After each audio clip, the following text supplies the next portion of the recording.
আসসালামু আলাইকুম রহমতুল্লাহি অবরকাতুহু।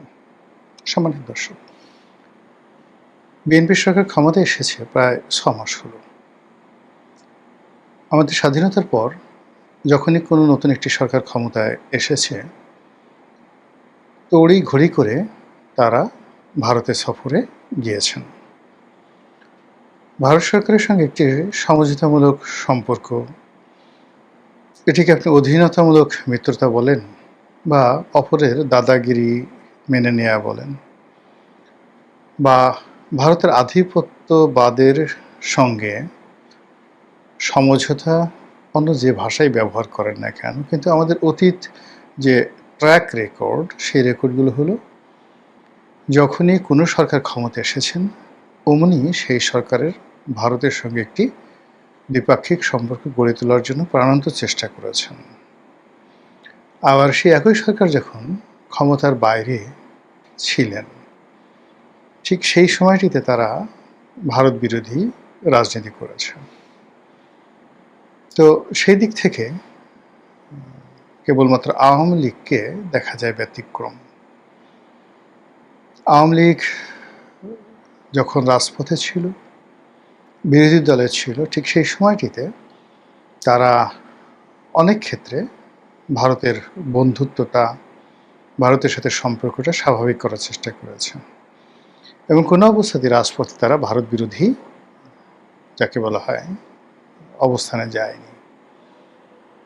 কিন্তু দুর্ভাগ্যজনক হলেও সত্যি, যখন তারা ক্ষমতায় ছিল, সেটা ১৯৭৩ সন, ৯৬ সন এবং ২০০৯ থেকে আজ পর্যন্ত তাদের সঙ্গে ভারতের সম্পর্কটা ছিল ঠিক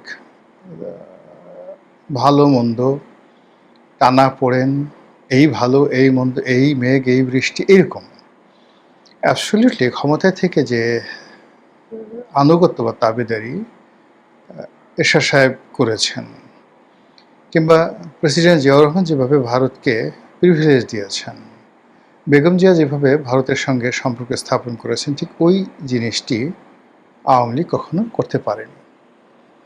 আবার যে এখন আওয়ামী লীগ খুব বিপদের মধ্যে আছে, এখন ভারতের সঙ্গে তাদের যে সম্পর্ক, এই সম্পর্কটা তারা ঝালাই করার চেষ্টা করছে। আবার শেখ হাসিনা যখন তৃতীয়বারের মতো ক্ষমতায় এলেন টানা, তখন ভারত জোর আপত্তি জানিয়েছিল চীন দেশে যেন না যায়, বা চীনের সঙ্গে যে সম্পর্ক সেটি যেন কৌশলগত না হয়। কিন্তু শেখ হাসিনা জিদ করে বেইজিংয়ে গিয়েছিলেন এবং এসেই তিনি একটার পর একটা বিপদ এবং বিপত্তিতে পড়লেন। এখন এই যে তারেক রহমান সাহেব যে বাংলাদেশে রাষ্ট্র ক্ষমতা আছেন, তিনি রাষ্ট্র ক্ষমতায় এসেছেন, নির্বাচনে বিজয়ী হয়েছেন। একেবারে আমাদের দেশের রাজনীতির অঙ্গনে যারা একেবারে সাধারণ মানুষ, তারাও অনবরত যে কথাটি বলছে যে দিল্লির সঙ্গে একটা সমঝোতা করে, দিল্লির গ্রিন সিগন্যাল নিয়ে, কিংবা দিল্লির একটা প্রেসক্রিপশন মেনে নিয়ে এই যে বর্তমান সরকার, সেই সরকার গঠিত হয়েছে। এই সরকারে যারা বিরোধী দল যত চিৎকার করুক না কেন, এনসিপি এবং জামাত, তাদের সঙ্গে যে একটা দিল্লির সম্পর্ক রয়েছে, এটা লোকজন বিশ্বাস করে। আর এখন বেশিরভাগ মানুষ আতঙ্কিত অনুভব করছে। এই কারণ হলো, দিল্লির সঙ্গে তারেক রহমান সাহেবের একেবারে শুরুতে যে রিলেশনটি হওয়ার কথা ছিল বা মানুষ যেভাবে এক্সপেক্ট করেছিল, সেই জিনিসগুলো হয়নি। ফলে কি হলো, ভারতের মতো একটি শক্তিশালী রাষ্ট্র, তাদের চাণক্য নীতি আছে, তাদের সফট পাওয়ার আছে, তাদের সীমান্ত আছে, তাদের ট্রেড অ্যান্ড কমার্স আছে, তাদের ইন্টারন্যাশনাল মিডিয়া আছে, ইভেন বেটার দ্যান আমেরিকা। এই বিষয়গুলো দিয়ে যদি সরকারকে চাপে ফেলে, তারেক রহমান সাহেবকে চাপে ফেলে, তখন কি হতে পারে? এই যে কি হতে পারে, এটি নিয়ে বিএনপির মধ্যে এক ধরনের চাপা ক্ষোভ আছে, বিএনপির মধ্যে এক ধরনের আতঙ্ক আছে এবং বিএনপির অনেক নেতা, তারা গোপনে প্রকাশ্যে নানাভাবে ঠিক এই তাদের যে হতাশার কথা, তারা মুখ ফসকে অনেকে বলে ফেলেন। বেশ কয়েকজন মন্ত্রী, তারপরে সিনিয়র নেতারা ইদানিংকালে কিছু বক্তব্য দিয়েছেন। একজন সিনিয়র নেতা বলেছেন যে এত মন্ত্রী, এত উপদেষ্টা, এগুলো দিয়ে কী হবে যদি সরকারি ক্ষমতায় না থাকে? আবার আরেকজন খুব সিনিয়র মন্ত্রী বলেছেন যে যদি পরাজিত শক্তি আবার ফিরে আসে, আমরা কেউ আস্ত থাকতে পারবো না, আমাদের মুখোশ উন্মোচিত হয়ে গেছে। আপনারা যারা আছেন, তিনি একটি সরকারি কর্মকর্তাদের মানে সিম্পোজিয়ামে তিনি বক্তব্য দিচ্ছিলেন যে আপনারা যারা আছেন আপনাদের মুখোশ উন্মোচিত হয়ে গেছে, ফলে আমরা কেউ কিন্তু বাঁচতে পারবো না, ফলে যে কোনো মূল্যে এই সরকারকে সফল করা লাগবে। কিন্তু এই কথাগুলো তিনি যখন বলছিলেন, এটা কোনো কৌশল বন্য কোনো কথা নয়। মনে হচ্ছিল যে ভিতর থেকে তিনি যে তাপ বা চাপ অনুভব করছেন, যেগুলো আমরা সরকারের বাইরে থেকে বুঝতে পারছি না। আমরা বাইরে থেকে দৃশ্যতে যে জিনিসগুলো দেখছি সেটা হলো আমেরিকার সঙ্গে সরকারের যে দহরম মহরম সম্পর্ক হওয়ার কথা সেটি হচ্ছে না, বরং সার্জিও গোরের যে বাংলাদেশ সফর, সাম্প্রতিক সময়ে বাংলাদেশের যারা আমেরিকান ভিসা প্রত্যাশী তাদেরকে পার্মানেন্টলি স্থায়ীভাবে কম করে হলেও $20,000 বন্ড জমা দিয়ে তারপরে আমেরিকার ভিসা গ্রহণ করতে হবে। এই যে একটা অবমাননাকার বিশ্বের 50টি দেশকে তারা, অর্থাৎ প্রায় ধরুন 200-র মতো দেশ, সেই 200টা দেশের মধ্যে 50টি দেশকে তারা এই তালিকাভুক্ত করেছে, যাদেরকে তারা 2 পয়সা দিয়ে বিশ্বাস করে না। $20,000 মানে আপনার অলমোস্ট 30 লাখ টাকা বা 35 লাখ টাকা। এখন আপনি যদি আপনার একটা পরিবার নিয়ে যান, সেখানে 5 জন লোক থাকে, তাহলে আপনাকে 1.5 কোটি টাকা মাত্র 20 দিনের জন্য, 1 মাসের জন্য আপনি হয়তো ভ্রমণে যাবেন, কিন্তু এই পুরো টাকাটা মার্কিন সরকারকে বন্ড দিয়ে তারপর আপনাকে যেতে হবে। এরকম একটা অবমাননাকর অবস্থায় পৌঁছে দিয়েছে। তারপর সার্জিও করে এলেন, বলেন যে অনেক সুসংবাদ আছে বাংলাদেশের জন্য। কী সুসংবাদ আছে? বাংলাদেশে যে ভ্রমণ নিষেধাজ্ঞা ছিল বা যেটা রেড অ্যালার্ট ছিল আমেরিকার, সেটা একটু কমিয়ে দেওয়া হয়েছে।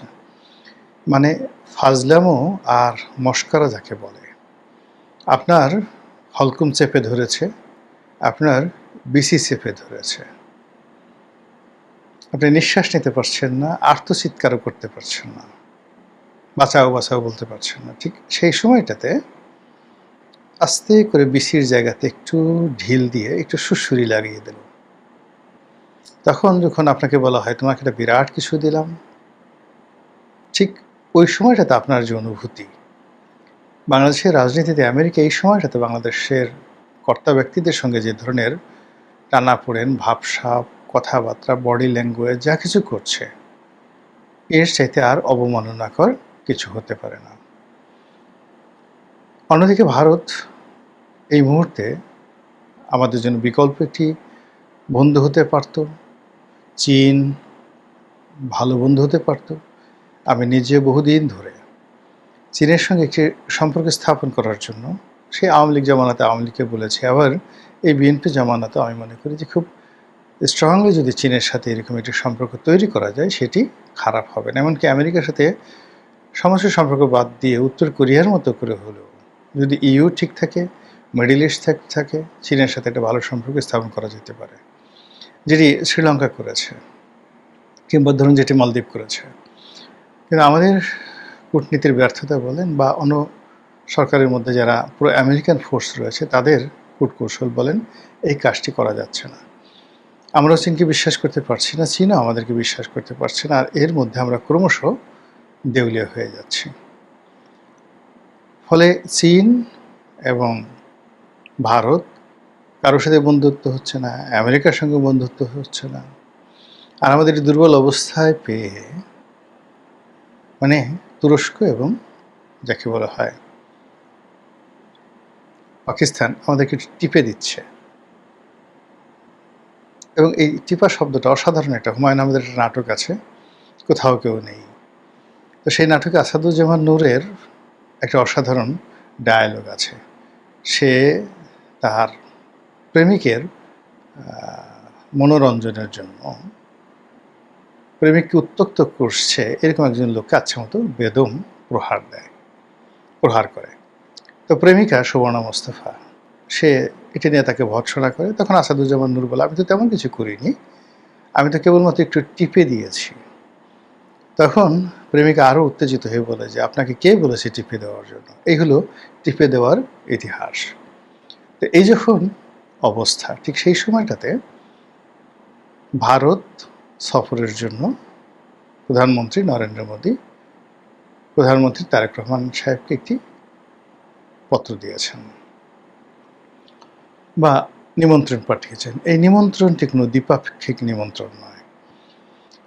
এখন এখানে যদি যায় সেটাও বেজ্জতি, না গেলেও বেজ্জতি, গেলেও বিপদ, না গেলেও বিপদ। এর কারণ হলো 18তম ব্রিক্সের যে সম্মেলন হবে, সেই সম্মেলনে সেই পর্যবেক্ষক রূপে বা আউটরেজ বলে এটাকে, সেই আউটরেজ গেস্ট হিসেবে তারেক রহমান সাহেবকে দাওয়াত জানানো হয়েছে। এখন তিনি সেখানে গিয়ে কী করবেন? সাইড লাইনে তার তো কোনো বক্তব্য নেই, তার তো কোনো কাজ নেই, তিনি পর্যবেক্ষক হিসেবে সেখানে যাবেন। আর ব্রিক্সের মেম্বার হওয়ার জন্য বিভিন্ন জনের কাছে তিনি তদবির করবেন বা তদবির করবেন না।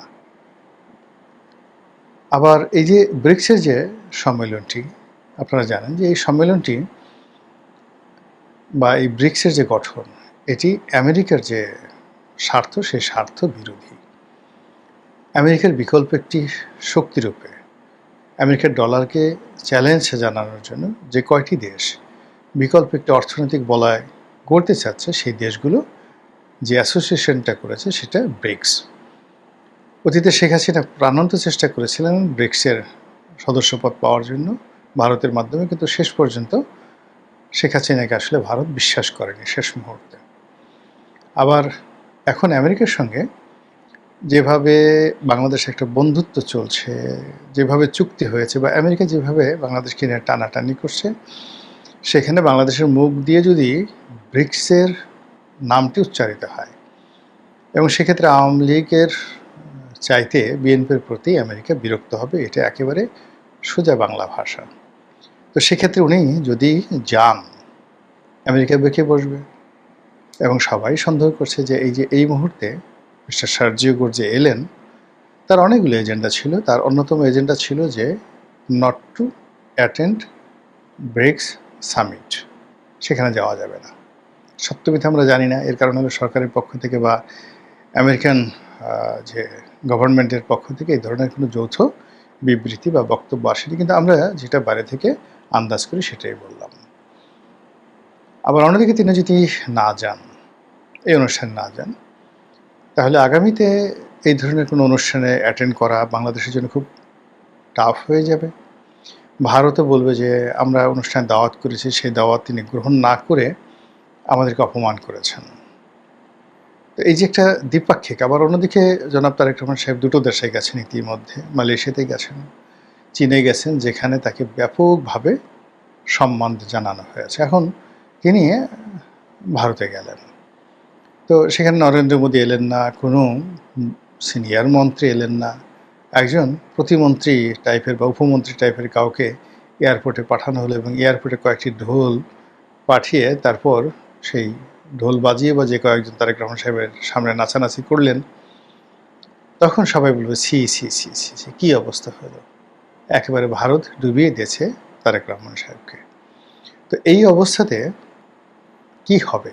সেপ্টেম্বর মাসে যে সম্মেলন, সেই সম্মেলনে তারেক রহমান সাহেব যাবেন না যাবেন না? তারপর তিনি গেলে সেখানে তার মর্যাদা তিনি পাবেন কি পাবেন না? তারপর তিনি আমেরিকাকে অ্যাভয়েড করতে পারবেন কি পারবেন না? বা ভারতকে তিনি কনভিন্স করতে পারবেন কি পারবেন না? বা তিনি আসলে কী চান? এই পুরো জিনিসগুলো হয়তো এন্ড অফ দ্য আগস্ট এটি স্পষ্ট হয়ে যাবে এবং আমরা বুঝতে পারব। মহান আল্লাহ আমাদের সবাইকে হেদায়েত দান করুন এবং হেফাজত করুন। আসসালামু আলাইকুম ওয়া রাহমাতুল্লাহি ওয়া বারাকাতুহু।